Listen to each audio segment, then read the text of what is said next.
The following documentary presents new developments in neuroscience and a solution to the many current unsolved problems in physics. While it keeps clear of metaphysical correlations and is solely focused on scientifically verifiable data, it also has philosophical repercussions pertaining to life, death, and the origin of the universe. Due to its many layers and density in presentation, it may require multiple viewings to fully comprehend its implications, even though considerable effort has been made to simplify the complex scientific concepts that are discussed.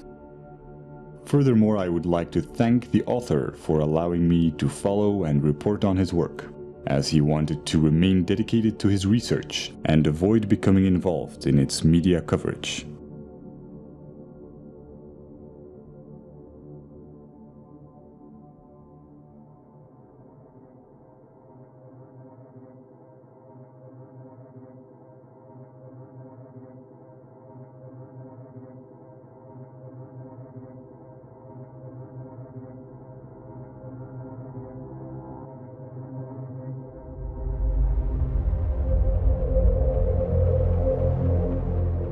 The human brain is a network of approximately 100 billion neurons.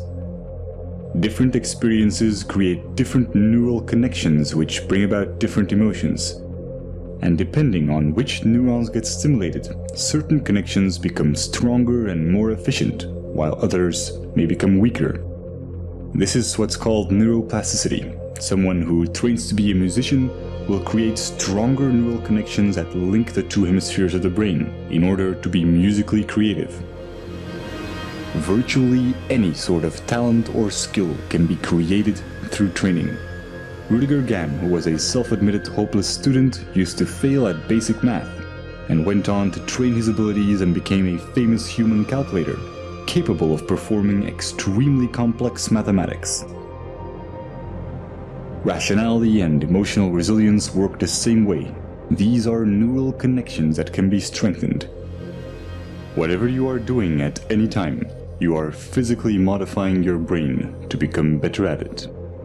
Since this is such a foundational mechanism of the brain, being self-aware can greatly enrich our life experience.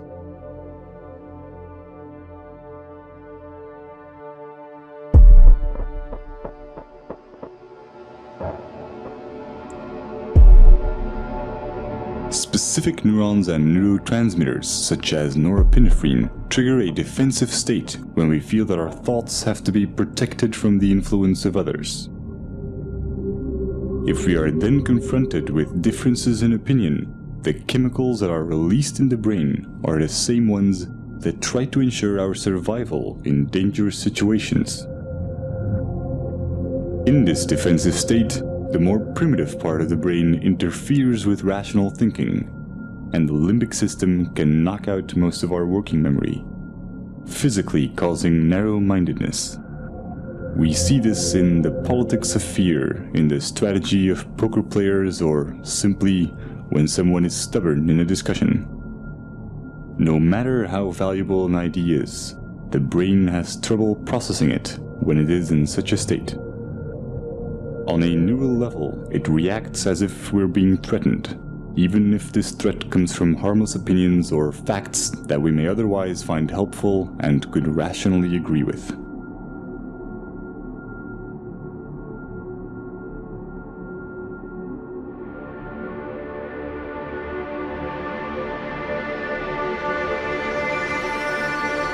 But when we express ourselves and our views are appreciated, these defense chemicals decrease in the brain, and dopamine neurotransmission activates the reward neurons, making us feel empowered and increasing our self-esteem. Our beliefs have a profound impact on our body chemistry. This is why placebos can be so effective. Self-esteem or self-belief is closely linked to the neurotransmitter serotonin. When the lack of it takes on severe proportions, it often leads to depression, self-destructive behavior, or even suicide. Social validation increases the levels of dopamine and serotonin in the brain, and allows us to let go of emotional fixations and become self-aware more easily.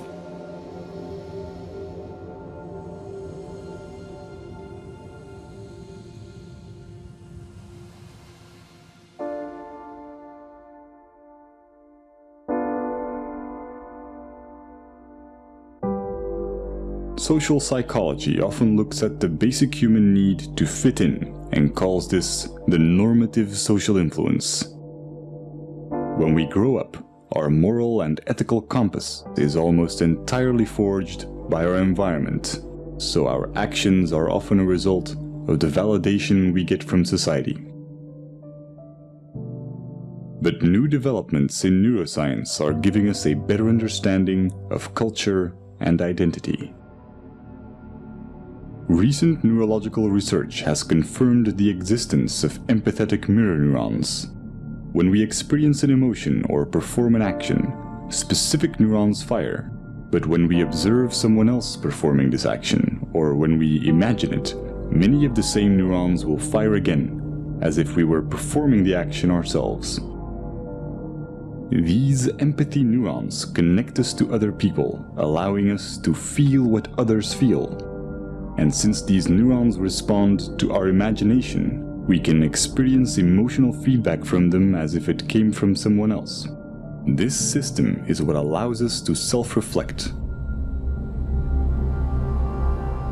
The mirror neuron does not know the difference between it and others, and is the reason why we are so dependent of social validation and why we want to fit in. We are in a constant duality between how we see ourselves and how others see us. This can result in confusion in terms of identity and self-esteem, and brain scans show that we experience these negative emotions even before we are aware of them. But when we are self-aware, we can alter misplaced emotions because we control the thoughts that cause them. This is a neurochemical consequence of how memories become labeled when retrieved, and how they are restored through protein synthesis. Self-observing profoundly changes the way our brain works. It activates the self-regulating neocortical regions, which give us an incredible amount of control over our feelings. Every time we do this, our rationality and emotional resilience are strengthened.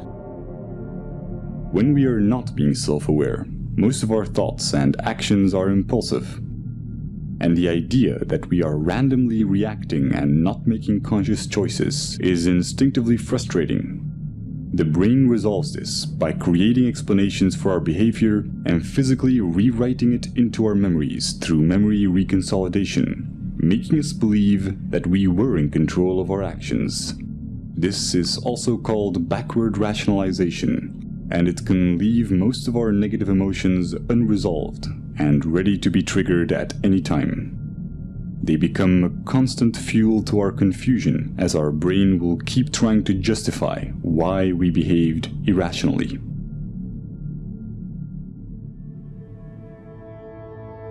All this complex and almost schizophrenic subconscious behavior is the result of a vastly parallel distributed system in our brain. There is no specific center of consciousness. The appearance of a unity is in fact each of these separate circuits being enabled and being expressed at one particular moment in time. Our experiences are constantly changing our neural connections, physically altering the parallel system that is our consciousness.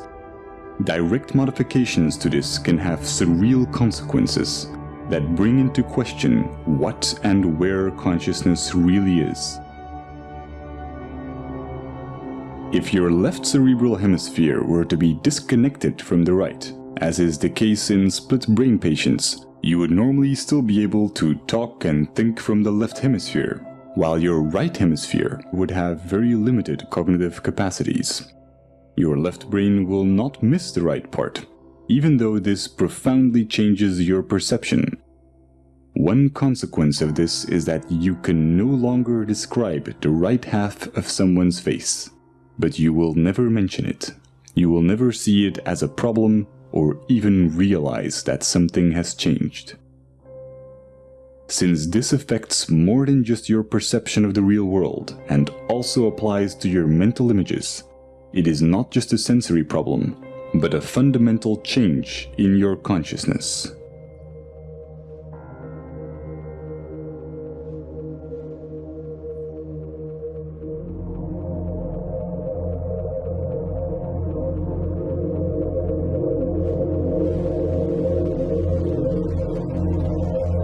Each neuron has a voltage, which can change when ions flow in or out of the cell. Once a neuron's voltage has reached a certain level, it will fire an electrical signal to other cells, which will repeat the process. When many neurons fire at the same time, we can measure these changes in the form of a wave. Brainwaves underpin almost everything going on in our minds, including memory, attention, and even intelligence. As they oscillate at different frequencies, they get classified in bands such as alpha, theta, and gamma. Each are associated with different tasks. Brainwaves allow brain cells to tune into the frequency corresponding to their particular task while ignoring irrelevant signals, similar to how a radio homes in on different waves to pick up radio stations. The transfer of information between neurons becomes optimal when their activity is synchronized. This is the same reason why we experience cognitive dissonance, the frustration caused by simultaneously holding two contradictory ideas. Will is merely the drive to reduce dissonance between each of our active neural circuits. Evolution can be seen as the same process where nature tries to adapt or resonate with its environment. By doing so, it evolved to a point where it became self-aware and began to ponder its own existence. When a person faces the paradox of wanting purpose while thinking that human existence is meaningless, cognitive dissonance occurs. Throughout history, this has led many to reach for spiritual and religious guidance, challenging science as it failed to give answers to existential questions, such as why or what am I?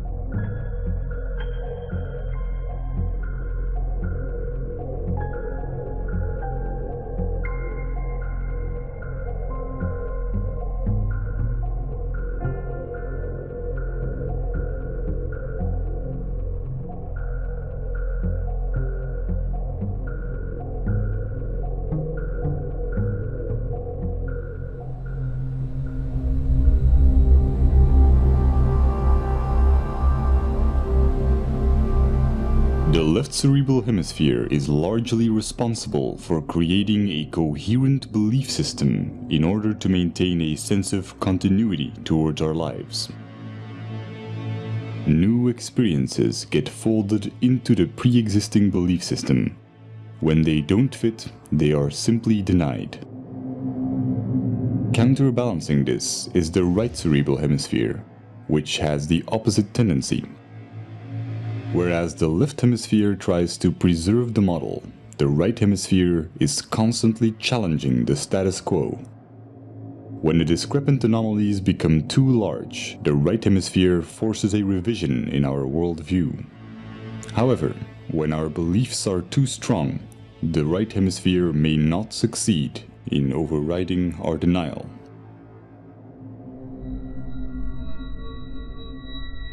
This can create a profound confusion when mirroring others. When the neural connections that physically define our belief system are not strongly developed or active, then our consciousness, the unity of all the separate active circuits at that moment, may consist mainly of activity related to our mirror neurons. Just as when we experience hunger, our consciousness consists mostly of other neural interactions for consuming food. This is not the result of some core self giving commands to different cerebral areas.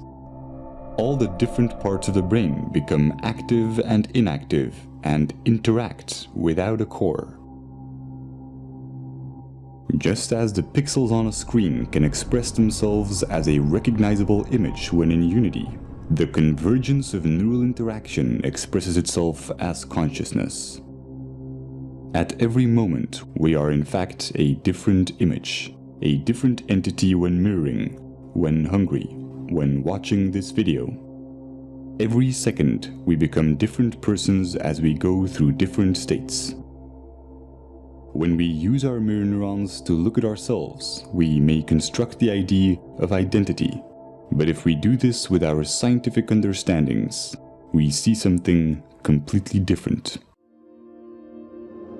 The neural synergies that produce our oscillating consciousness go far beyond our own neurons. We are equally the result of cerebral hemispheres interacting electrochemically, as we are of the senses connecting our neurons to other neurons in our environment. Nothing is external. This is not a hypothetical philosophy. It is the basic property of mirror neurons, which allow us to understand ourselves through others. Seeing this neural activity as your own while excluding the environment would be a misconception. Our superorganismal features are also reflected in evolution, where our survival as primates relied on our collective abilities. Over time, the neocortical regions evolved to permit the modulation of primitive instincts and the overriding of hedonistic impulses for the benefit of the group. Our selfish genes have come to promote reciprocal social behaviors in superorganismal structures, effectively discarding the notion of survival of the fittest. The brain's neural activity resonates most coherently when there is no dissonance between these advanced new cerebral regions and the older, more primitive ones. What we traditionally call selfish tendencies is only a narrow interpretation of what self-serving behavior entails, wherein human characteristics are perceived through the flawed paradigm of identity, instead of through a scientific view on what we are, a momentary expression of an ever-changing unity with no center. The psychological consequences of this as an objective belief system allow self-awareness without attachment to the imagined self, causing dramatic increases in mental clarity, social conscience, self-regulation, and what's often described as being in the moment.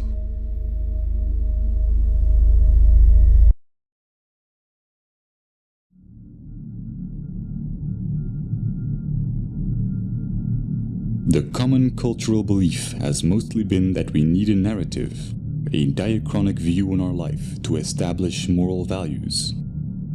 But with our current understandings of the empathic and social nature of the brain, we now know that a purely scientific view with no attachment to our identity or story yields a far more accurate, meaningful, and ethical paradigm than our anecdotal values.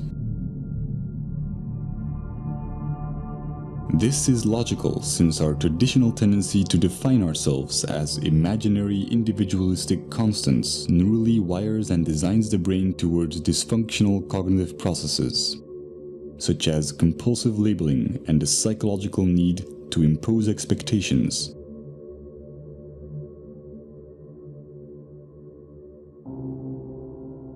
Practical labeling underpins all forms of interactions in our daily lives. But by psychologically labeling the self as internal and the environment as external, we constrain our own neurochemical processes and experience a diluted disconnection.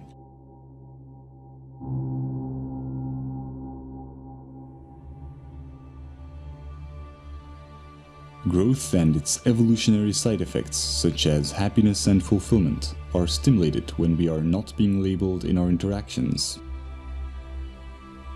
We may have many different views and disagree with one another in practical terms, but interactions that nevertheless accept us for who we are without judgment are neuropsychological catalysts that wire the human brain to acknowledge others and accept rationally verified belief systems without dissonance. Stimulating this type of neural activity and interaction alleviates the need for distraction or entertainment and creates cycles of constructive behavior in our environment.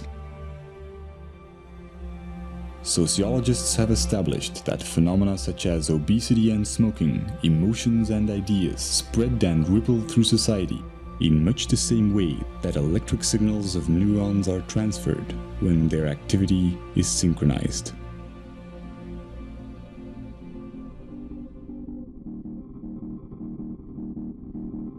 We are a global network of neurochemical reactions, and the self-amplifying cycle of acceptance and acknowledgement, sustained by the daily choices in our interactions, is the chain reaction that will ultimately define our collective ability to overcome imagined differences and look at life in the grand scheme of things.